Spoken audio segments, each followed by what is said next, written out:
ఈ రోజు కొరియర్ కంపెనీలో బ్లూ డాట్ పేరు తెలియని వారుండరు.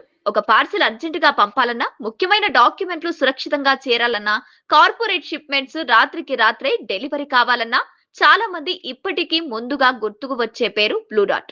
దేశవ్యాప్తంగా వేల ప్రాంతాల్లో సేవలందిస్తూ రోజుకు లక్షల షిప్మెంట్స్, సొంత కార్గో ఎయిర్క్రాఫ్ట్, భారీ ఆటోమేటెడ్ హబ్స్, అంతర్జాతీయ లాజిస్టిక్ నెట్వర్క్, వేల కోట్ల టర్నోవర్ తో బ్లూ డాట్ భారత లాజిస్టిక్ రంగంలో ఒక శక్తివంతమైన కంపెనీగా నిలిచింది.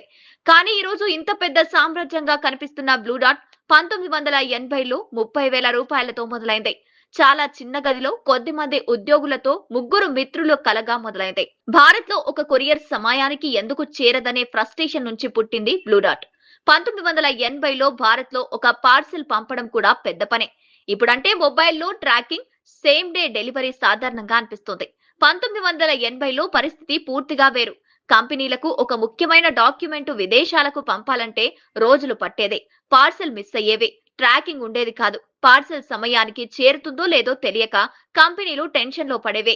ఎక్స్పర్ట్స్ బిజినెస్ చేసే కంపెనీలకు ఇది చాలా పెద్ద సమస్య. ఎందుకంటే చిన్న డాక్యుమెంట్ లేట్ అయితే ఆర్డర్ క్యాన్సిల్ కావచ్చు, పేమెంట్స్ లేట్ కావచ్చు, ట్రాకింగ్ మిస్ అయ్యే పరిస్థితి. విదేశాల్లో ఇలా ఉండేది కాదు. అప్పటికే విదేశాల్లో కొరియర్ కంపెనీలో పనిచేసిన తుషర్ ఈ విషయంపై అవగాహన ఉంది. విదేశాల్లో కొరియర్ వ్యవస్థ ఎలా పనిచేస్తుందో గమనించాడు. ఆ సమయంలో ఫెడ్ ఎక్స్, డిహెచ్ఎల్ వంటి సంస్థలు స్పీడ్ డెలివరీలో విప్లవం సృష్టిస్తున్నాయి. ఈ విషయాన్ని గమనించిన తుషర్ తన మిత్రుడు క్లైడ్ కూపర్, కుష్రు దుషాతో కలిసి ఒక నిర్ణయం తీసుకున్నారు. అదే బ్లూ డాట్ కి పునాది. 1983లో ప్రారంభమైంది. మొదట్లో ఎక్స్పర్ట్స్, ఇంపోర్ట్స్ చేసే కంపెనీలనే తమ కస్టమర్లు మార్చుకుంది. కానీ పెద్ద పెట్టుబడిదారులు లేరు. భారీ మౌలిక సదుపాయాలు లేవు. సొంత విమానాలు లేవు. చిన్న ఆఫీస్, కొద్ది మంది సిబ్బంది, అంతే. పరిమితి షిప్మెంట్స్, ఏదైనా సరే పార్సిల్ టైం కి చేరాలన్నది ముగ్గురు స్నేహితుల లక్ష్యం. ఆ రోజుల్లో కస్టమర్లకు కొరియర్ కంపెనీల మీద పెద్దగా నమ్మకం ఉండేది కాదు. తుషర్, కూపర్, దుబాష్లే స్వయంగా ఎయిర్పోర్ట్ కు వెళ్లి పార్సిల్ ని పర్యవేక్షించేవారు. కస్టమర్ కి ఎప్పటికప్పుడు అప్డేట్ ఇస్తుండేవారు. కొన్ని సందర్భాల్లో వాళ్లే స్వయంగా డెలివరీ చేసేవారు.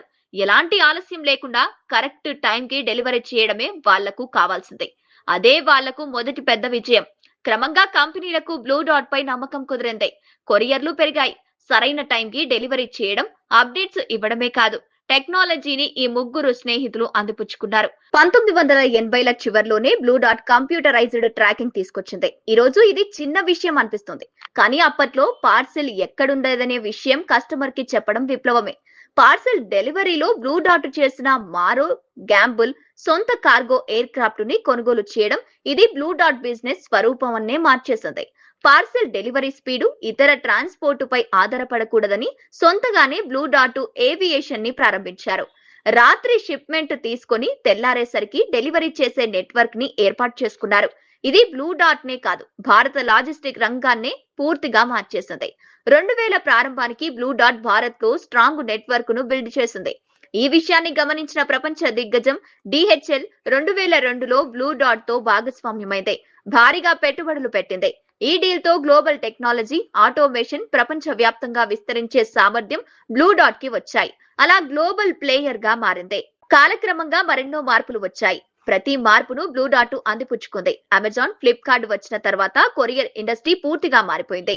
ఈ రోజుకు లక్షల పార్సిల్స్, తక్కువ ధరల పోటీతో పాత కొరియర్ కంపెనీ ఇబ్బంది పడకుండా, కానీ బ్లూ డాట్ మళ్లీ మారింది.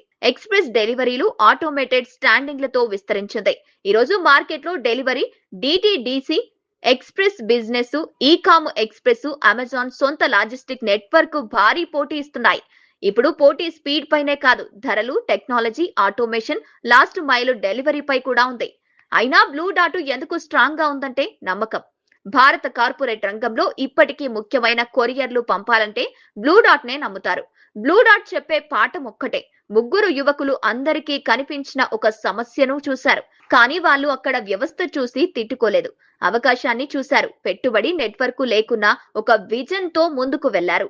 30,000 రూపాయలతో మొదలై 13,000 కోట్ల సామ్రాజ్యాన్ని సృష్టించారు. ఒక చిన్న కొరియర్ స్టార్టప్ ని భారత లాజిస్టిక్ రంగానికి వెన్నెముక్కలా మార్చారు.